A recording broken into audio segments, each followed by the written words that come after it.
విద్వాన్ శ్రీ బుడిసు వెంకటేశ్వర్లు గారి మన ప్రాచీన మహర్షి 4వ భాగం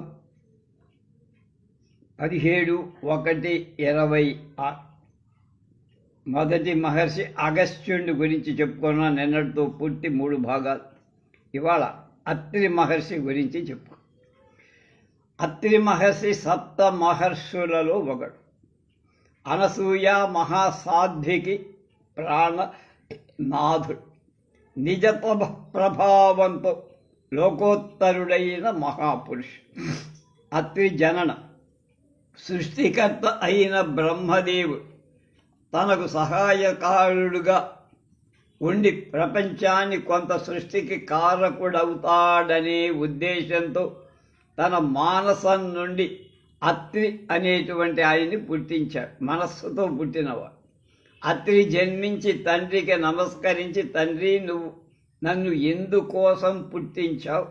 నీ ఆజ్ఞ నాకు శిరోధారణం అగుగాక అని పలికితే బ్రహ్మదేవుడు సంతోషించి, నాయన నువ్వు తపస్సు చేసి లోక సంరక్షణ కోసం కొందరిని సృష్టించాలరా, సహాయం నేను చేస్తూ ఉంటా నీకు అని చెప్పి అత్రిని తపోవనానికి పంపి బ్రహ్మదేవుడు తన నివాసానికి వెళ్ళాడు.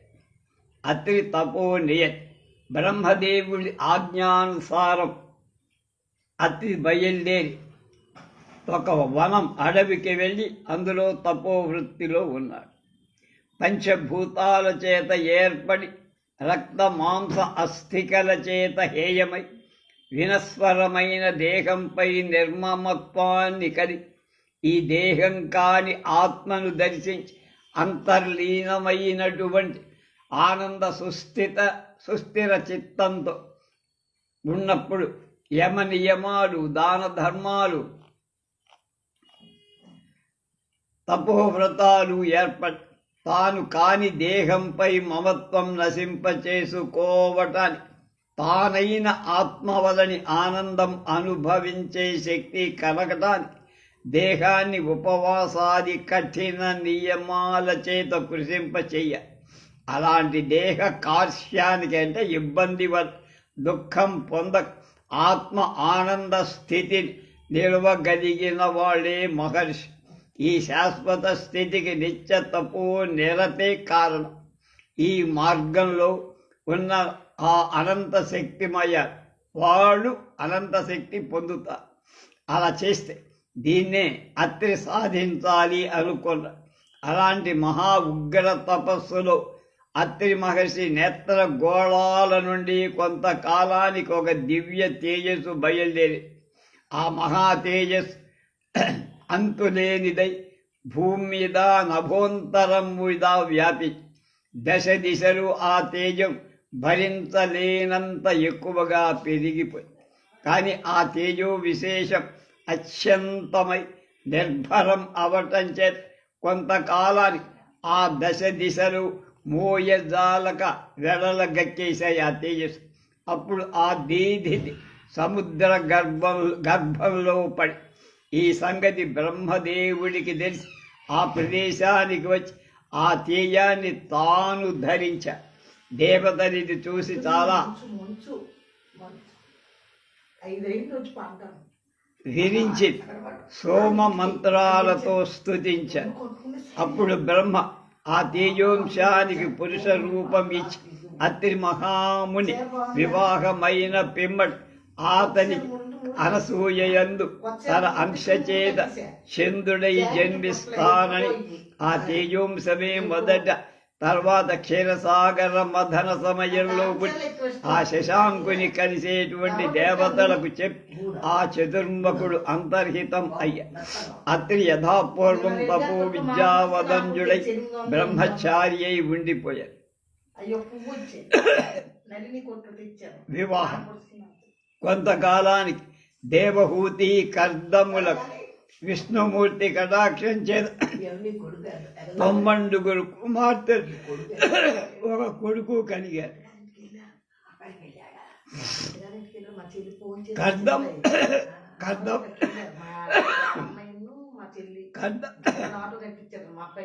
కర్దమ ప్రజాపతి తన కూతుళ్ళను బ్రహ్మర్షులకి ఇచ్చి వివాహం చెయ్యాలనుకొని వారిలో ఒకటి అయిన అనసూయకు తగిన వరుడు అత్రి మహర్షి అని తెలుసుకొని అతని కోసం కబురు పంపారు. అత్రి మహర్షి కూడా కర్దముడి దగ్గరకు వచ్చి అతని కోరికపై అనసూయను వివాహమాడి అత్త మామల ఆశీర్వచనాన్ని పొంది తన ఆశ్రమానికి భార్యతో సహా వెళ్ళిపోయి. ఈ ప్రకారం అత్రి మహర్షి గృహస్థ ఆశ్రమాన్ని స్వీకరించి అనసూయ సాధ్వితో కాపురం చేస్తున్నారు. అనసూయ తన అద్వితీయ భర్తృ సేవలో సమస్తాన్ని విస్మరిస్తూ ఉంది. భర్తనే దైవంగా భావి అతనికి సకల ఉపచారాలు చేస్తూ అతని హృదయాన్ని చూరగని జ్ఞానోపదేశం అనంత మహాత్మ్యాన్ని అతని వల్ల ఆమె పొందగలిగి ఆహార నియమ నిద్రా సంగమ వ్యామోగాదులచే పవిత్రమైన అత్యంత దుఃఖప్రద అయినటువంటి ఈ నశ్వర దేహ సుఖ విదూరం విశ్వమంగళార్థం వినియుక్తం మమకారరహితమైన మహర్షుల సంసార జీవితానికి ఎంత దూరంగా ఉంటున్నారు. త్రిమూర్తులు అనసూయకు వరాలు ఇవ్వడం. అందుచేత అత్రి మహర్షి దయ వల్ల అనసూయకు నానాటికి గొప్పతనం పెరుగుతోందే కానీ తగ్గటంలా. ఒకనాడు బ్రహ్మ విష్ణు మహేశ్వరుడు అనసూయ మహాత్మ్యాన్ని పరీక్షించడానికి అత్రి మహర్షి ఆశ్రమానికి వచ్చి ఆతిథ్యం కోరే. అత్రి మహాప్రసాదమన్ కానీ ఆ త్రిమూర్తులు తమకొక వ్రతం కలదని దాని ప్రకారం ఆనాడు తమ వడ్డించే స్త్రీ నగ్నగా వడ్డింపాలని చెప్పి అత్రి మహర్షి అనసూయతో ఈ విషయాన్ని ప్రస్తావించాడు. అనసూయ ఒప్పుకుంది. త్రిమూర్తులు స్నానం చేసి వచ్చి కూర్చుండగా వాళ్లపై అనసూయ మంత్రాక్షతాలు జలం చల్లగా వాడు ముగ్గురు ఆమె మహాత్మ్యంతో సంతి బిడ్డలై పుట్టారు. ఆమె నగ్నయై వడ్డించిన తర్వాత వస్త్రం ధరించి తిరిగి వాళ్ల మీద నీళ్లు చల్లి యథాపూర్వకంగా త్రిమూర్తులను చేసి భోంచెయ్యమని కోరి వాడు భోజనం చెయ్యగానే మళ్ళా వాళ్ళని శిశుబలి చేసి తన ఇంట్లోనే ఉయ్యాలలో పడుకోబెట్టి ఊపుతూ ఉండే. సరస్వతి లక్ష్మీ పార్వతులు భర్తలను వెదుక్కుంటూ వచ్చి అనసూయను ప్రతిభిక్ష వేయ. అనసూయ వారిని ఆదరించి ఆ ముగ్గురు బిడ్డలను ఇచ్చి వారు ఆశ్చర్యపడి తమ భర్తలను ప్రసాదింపమని ప్రార్థిస్తే అనసూయ వాళ్ళకి మంత్రాక్షతలను ఆ బిడ్డల త్రిమూర్తులను చేసి అత్రి మాతలకు ఇచ్చి అంత త్రిమూర్తులు భార్యా సహితులై అనసూయ మహాత్మ్యాన్ని మెచ్చుకొని తమ అంశరచేత లోకోద్ధారకులైన ముగ్గురు పుత్రుడు పుడతారని వరమిచ్చి అనసూయ అత్రి మహర్షులను నమస్కరించి ఆశీర్వాదాలు ఇచ్చి వెళ్ళిపోయారు.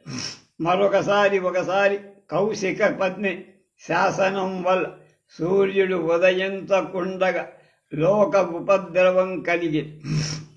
అప్పుడు బ్రహ్మ తరపున దేవతలు ఆ ఉపద్రవాన్ని పోగొట్టమని అనసూయను ప్రార్థించి అనసూయ కౌశిక పత్నిని అంగీకరింపజేసి సూర్యోదయం అయ్యేటట్లు చేసి మరణించిన ఆమె భర్తను వెంటనే బ్రతికించి అప్పుడు త్రిమూర్తులు ప్రత్యక్షమై ఆమెకు తమ అంశాలలో పుత్రత్రయాన్ని పొందుతుంది అని ఆశీర్వదించి వెళ్ళారు. అత్రి మహర్షి సంతానం కోసం తపస్సు చేయరు. ఇదంతా భారతంలో మార్కండేయ పురాణంలో ఉన్నది. ఆ తర్వాత కొంతకాలానికి అత్రి మహర్షి భార్యా సహితులై వృక్ష పర్వతంపై నిలబడి దేవదేవుణ్ణి గురించి 100 వర్షాలు 100 ఏళ్ళు ఘోర తపస్సు చేశారు. ఆ తపో బలం చేత 3 లోకాలు గడగడ ఉడికే. బ్రహ్మ విష్ణు మహేశ్వరుడు ముగ్గురు ప్రత్యక్షమయ్యారు. అత్రి వాడిని పూజించి నేను సత్సంతాన అర్థమై దేవదేవుని గురించి తపం చేస్తుంటే మీరెందుకు వచ్చారా బాబు, మీలో అధికుడెవరు అని వాళ్ళని ప్రశ్నిస్తే ఆ త్రిమూర్తులు తమకు అభేదం లేదు, అంటే మాలో తేడా లేవు, అంతా ఒకటే అని చెప్పి తమ అంశాల చేతి త్వరలోనే అతడికి సత్పుత్ర ఉదయం అవుతుందని వరమిచ్చి అదృశ్యమయ్య. అత్రి మహర్షికి లోకోత్తర పురుషుడు ఉదయించడు. కాలక్రమంలో త్రిమూర్తుల వరం వల్ల అత్రి మహర్షి నేత్ర గోళాల నుండి చంద్రుడు, అనసూయ గర్భంలో దత్తాత్రేయ దుర్వాసులను క్రమంగా బ్రహ్మ విష్ణు మహేశ్వర అంశాలతో ఉద్భవింపచేశా. ఆ ముగ్గురు అలా జన్మించి దినదిన ప్రవర్ధమానులై తల్లిదండ్రులకు అధిక ఆమోదాన్ని సంతోషాన్ని చేకూరుస్తారు. అలా పుత్రుడు పెరుగుతుండగా అత్రి మహర్షి తపోధ్యాన నిమగ్నుడై అనసూయతో, సాధ్వి నువ్వు కోరినట్టు సత్పుత్రుడు పుట్టారు, నేనిక తపో జీవనం తీసుకుంటా, నువ్వు నాతో ఉంటావా లేక ఈ బిడ్డల దగ్గర ఉంటా అని అడిగారు. అనసూయ వినయ విధేయలతో, మహాత్మా పిల్లలింకా పెరిగి పెద్ద కాల, అప్పుడు ఆశ్రమానంతం వెళ్ళటం ధర్మం కాదు కనుక పుత్ర పోషణార్థమై పృథు చక్రవర్తి దగ్గరకు వెళ్ళి అర్థం డబ్బులు తీసుకురండి, వాళ్ళని పెంచిన తర్వాత మన ఇద్దరం వానప్రస్థాశ్రమానికి వెళ్ళటం మంచిది. తమకు చెప్పేటానికి నేను ఎంత దానిని అయినా తమ అభీప్సతమే చేస్తా అని చెప్పి అత్రి మహర్షి ఆమె వాక్యాలలోని ధర్మాన్ని ఔచిత్యాన్ని గ్రహించి ధనం కోసం పృథు చక్రవర్తి చేస్తున్న అశ్వమేధ యాగాన్ని చూడటానికి వెళ్ళా. అత్రి మహర్షి పృథు చక్రవర్తికి దగ్గరికి రావడం, అక్కడ పృథు చక్రవర్తి యాగాశ్వాన్ని విడిచి దాని రక్షణ కోసం పుత్రుణ్ణి పంపుతూ అత్రి మహర్షి అతనికి సహాయంగా వెళ్ళమని ప్రార్థించి అత్రి మహర్షి అంగీకరించి వెళ్ళారు. పృథు చక్రవర్తి యాగ వైభవాన్ని చూడలేక ఇంద్రుడు పాషండ వేషంతో తిరోహితుడై యాగాశ్వాన్ని దొంగలించుకొని ఆకాశంలోకి వెళ్ళిపోయారు. పృథుపుత్రుడు అత్రి సహాయంతో వాణ్ణి అనుసరించి దేవేంద్రుడిపై బాణం వేయ సంశయిస్తూ ఉండగా అత్రి మహర్షి యజ్ఞహంతకుడు ఎంత వాడైనా జయించచ్చని అతడికి బోధన చేశారు. అప్పుడు పృథుపుత్రుడు ఇంద్రుడిపై బాణాలు వేసి నొప్పించగా ఇంద్రుడు అశ్వాన్ని వదిలి పారిపోయాడు. అత్రి సహితుడై రాకుమారుడు అశ్వాన్ని తోడి తెస్తుండగా ఇంద్రుడు మళ్ళా దాన్ని అపహరించాడు. ఈసారి పృథుపుత్రుడికి ఇది గోచరం కాల. అత్రి మహర్షి దివ్య నేత్రాలతో చూసి అతనికి చెప్పగా అతడు మళ్ళా ఇంద్రుడిని తరిమి యాగాశ్వాన్ని తీసుకొచ్చి అశ్వమేధ యాగం ఆపై నిర్విఘ్నంగా పూర్తి కాగానే పృథు చక్రవర్తి బ్రాహ్మణులకు అనేక దక్షిణలిచ్చి సంతృప్తి పరుస్తారు. ఆ సమయంలో అత్రి మహర్షి పృథు చక్రవర్తి ఇంద్రుడని చంద్రుడని విధాత అని కీర్తించారు. అక్కడున్న గౌతమ మహర్షి ఇది విని ఒక మానవ మాత్రుని ఎంతగా పంపు కొట్టకూడదు కనుక అలా నృతించడం మంచిది కాదని అని మీద కోప్పడ్డాడు. అత్రి తన వాక్యాలలో దోషమేం లేదు, నేను అబద్ధమేం చెప్పలేదని. క్రమంగా ఇద్దరి మధ్య వాదం పెరిగి ఆనాటి సభాంగణంలో గల ఋషి పొంగవుడు ఆ ధర్మ నిర్ణయాన్ని చేయలేకపోయి అప్పుడు కాశ్యప మహర్షి లేచి సనత్ కుమారుడు తప్ప మిగిలిన వాళ్ళెవరూ ఈ సమస్యను తేల్చలేరు అని తేల్చేశారు. అప్పుడు ఆ సదస్సులందరూ అత్రి గౌతములను సనత్ కుమారుడి దగ్గరకు వెళ్ళి ఈ వాదాన్ని తెలియపరి సనత్ కుమారుడు అత్రి వాక్యం దోషం లేదని నా విష్ణు పృథివీపతి అనే భావంతో అవి ధర్మయుక్తమే అని తీర్మానించి అప్పుడు సదస్సులంతా పృథు చక్రవర్తితో నీ నిర్ణయాన్ని వివేదింప అతడు అత్రి మహర్షిని కీర్తించి అనేక ధన కనక వస్తు వాహనాలు ఇచ్చి సత్కారం చేసి పంపారు.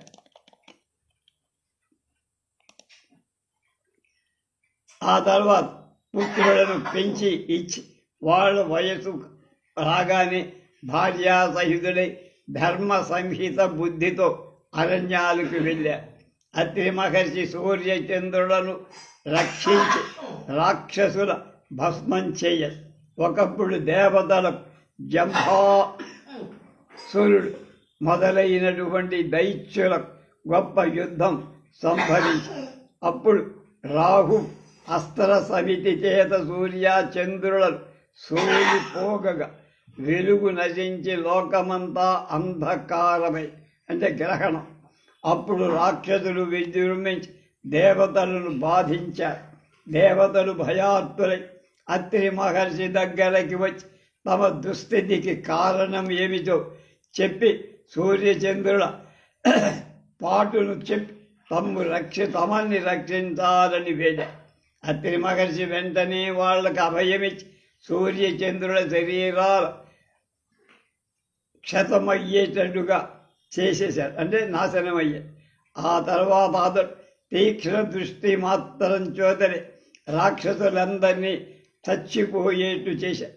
అప్పుడు దేవతలంతా అత్రి మహర్షి కటాక్షంతో బతికాంరా అని ఎంతో శ్లాఘించి వెళ్ళారు. ఆహా, మహర్షుల మహత్వాలు వర్ణనాతీతాలు కదా.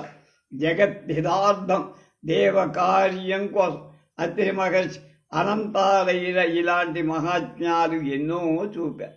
అత్రి మహర్షి సీతారాములకు ఆతిథ్యం ఇవ్వడం, భరతుడు సపరివారుడై అరణ్యంలో ఉన్న సీతారామ లక్ష్మణుల కడకు వచ్చి శ్రీరాముడి పాదుకలు తీసుకొని నంది గ్రామానికి వెళ్ళాక రాముడు భార్య అనుజులతో అత్రి మహర్షి ఆశ్రమానికి వచ్చారు. అత్రి మహర్షి వాళ్ళని బాగా మన్నించి అనసూయాదేవి మహాత్మ్యం వాళ్ళకి ఎరిగించారు.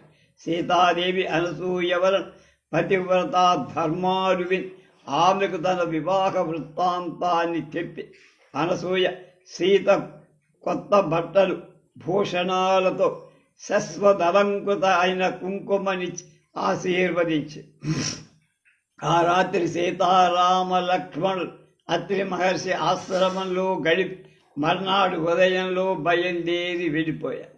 అత్రి మహర్షి అపరిగ్రహ వ్రత పాలన. అత్రి మహర్షి మొదట కొంతకాలం కాశ్యప విశ్వామిత్రాదులతో కలిసి భూమి మీద తిరుగుతూ తపశ్చరణ తరుడై ఉండ. కొంతకాలం ఒక మహాక్షామం ఏర్పడింది, కరువు. ప్రతిగ్రహం చేయనని వ్రతం ధరించిన సప్తఋషులు ఆకలి తీర్చుకోవటానికై ఒక శవాన్ని తినటం ప్రారంభించారు. వృషాదర్భి అనే రాజు వాళ్ళ దగ్గరకు వచ్చి భోజన పదార్థాలు పంపుతాను అన్నాడు. కానీ వాడు దాన్ని అడగటం, అడిగి ఎవరి దగ్గర తీసుకోకూడదనే నియమం అన్న. తీసుకోమన్నా రహస్యంగా అతడు పంపగా వాడు అంగీకరించలేదు. రహస్యంగా కూడా తెలియకుండా చేసి కొంతకాలానికి వాడు తామర తూళ్లను తిని బతకటం ప్రారంభించి ఒక కొలనులోకి వెళ్ళి కొన్ని బిసనాళాలు అంటే తామర తూళ్ళు పోగు చేసి కట్టకట్టి గట్టు మీద పెట్టి స్నానం చేయడానికి వచ్చేటప్పటికి దేవేంద్రుడు ప్రచ్ఛన్న వేషంతో ఆ తామర తూళ్లను దాచేశారు. సప్తఋషులు ఎవరు దాచింది తెలియక తామర తూళ్లను అపహరించిన వాడి కలిగే దోషాలన్నీ చెప్పడం ప్రారంభి. అప్పుడు ఇంద్రుడు గబగబా పరిగెత్తుకొచ్చి తన వ్రతపాలను తమ ప్రధాన జీవితానికి మెచ్చి స్వస్వరూపిగా మహర్షులతో అత్రి మహర్షిని స్వర్గలోకానికి తీసుకుపోయి అనేక విధాలా పూజించి కృతార్థుడయ్యారు.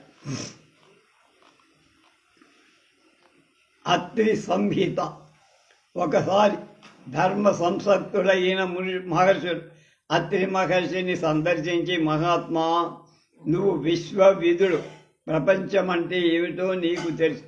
ఋషులలో సర్వశ్రేష్ఠుడు, విశ్వతోహితుడు, కనుక మా మీద కటాక్షంతో దైవాలలో ఉత్తమమైన దైవం ఎవరు, ఏది పరమమైన ధర్మం, ఏది గొప్ప విధి, పరమేశ్వరుని అర్చించే విధానమే అనే సంశయాన్ని తీర్చమని వేడుకొని అత్రి మహర్షి చాలా సంతోషించి వాళ్ళందరినీ తగి రీతిగా సన్మానించి ఇలా, ఋషులారా, సర్వదేవతలలో శ్రీమన్నారాయణుడే ఉత్తమోత్తమ దైవం.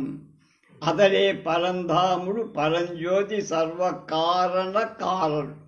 ఉపవాస వ్రతదాన స్వాధ్యాయాదులచే అతన్ని అర్చించటమే పరమధర్మం, పరమ విధి కూడా. ఇహ అముక్త సుఖాలను అతనికి అర్పించడం అముక్త్యా అర్చన, అమూర్తి అర్చన.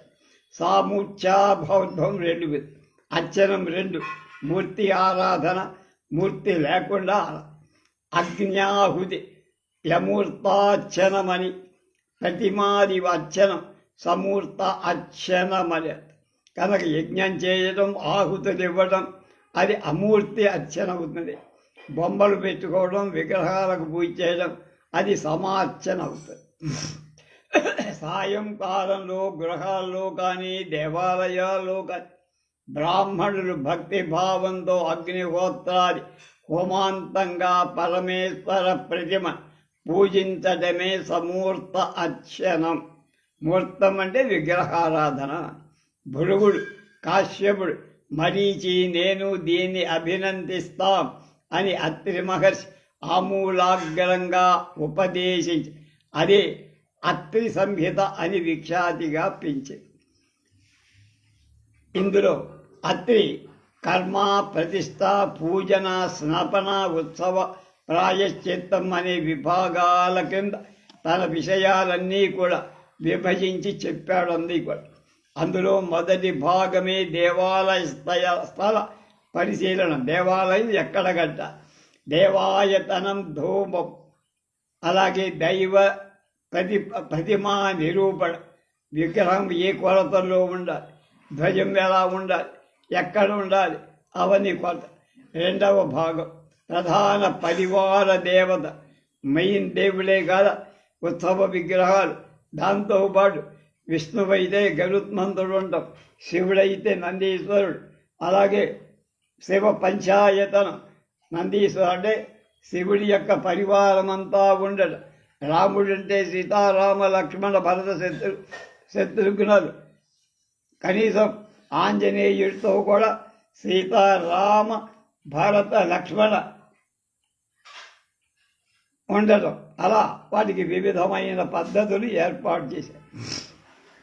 4వ భాగంలో మహా అభిషేకాలు ఎలా చెయ్యాలి, 5వ భాగంలో ఉత్సవ విశేషాలు, ప్రత్యేక ఉత్సవాలు ఎలా చెయ్యాలి అనేటువంటి వాటి నిబంధనలు అని 6వ భాగంలో ఇదివరకు చెప్పిన వాళ్ళలోని దోషాలు ఏవైనా జరిగితే ప్రాయశ్చిత్తాలు ఎలా చెయ్యాలి. ఈ ప్రకారంగా అత్రి మహర్షి దేవతార్చన విధానాన్ని లోకానికి చాటి పరమేశ్వర ఉపాసన దాని మూలంగా తరుణోపాయాన్ని మనందరికీ ప్రసాదించి అత్రి స్మృతి లేక ఆత్రేయ ధర్మశాస్త్రం అనే పేరు అత్రి మహర్షి ప్రోక్తమైన ధర్మశాస్త్రం ఒకటి వెలసింది. విప్రుడు శూద్ర స్త్రీని వివాహమాడితే పతితుడే అవుతాడని అత్రి మహర్షి పేర్కొన్న మనుస్మృతిలో ఈ ధర్మశాస్త్రంలో 9 ధర్మకార్య అధ్యాయాలు ఉన్నాయి.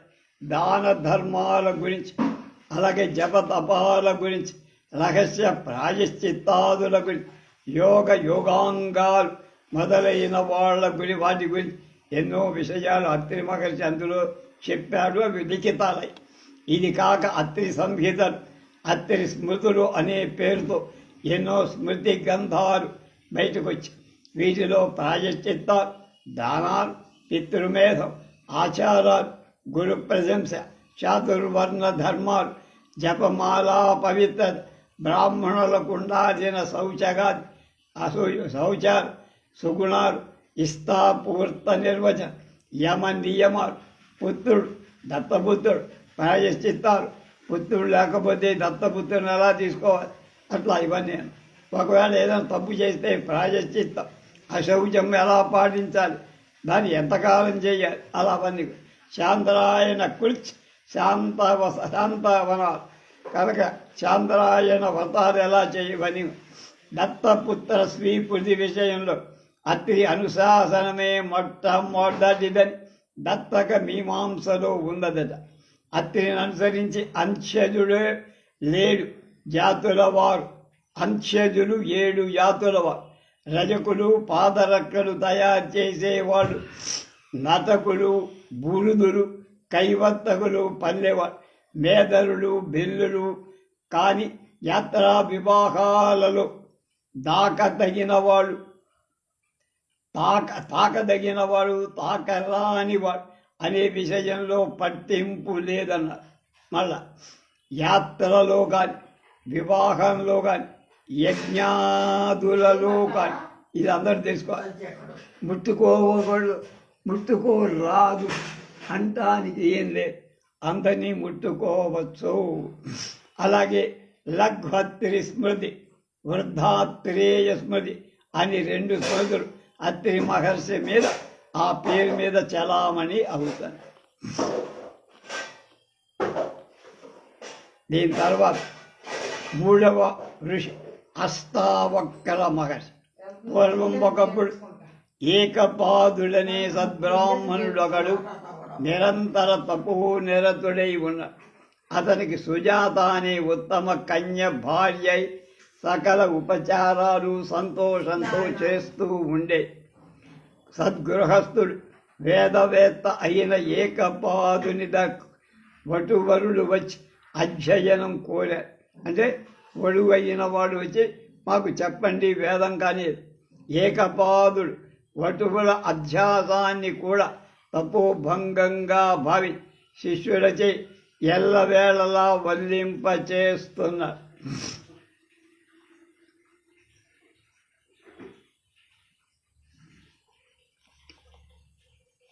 అంటే నియమం లేకుండా చేయిస్తున్నాడు అన్నట్టు.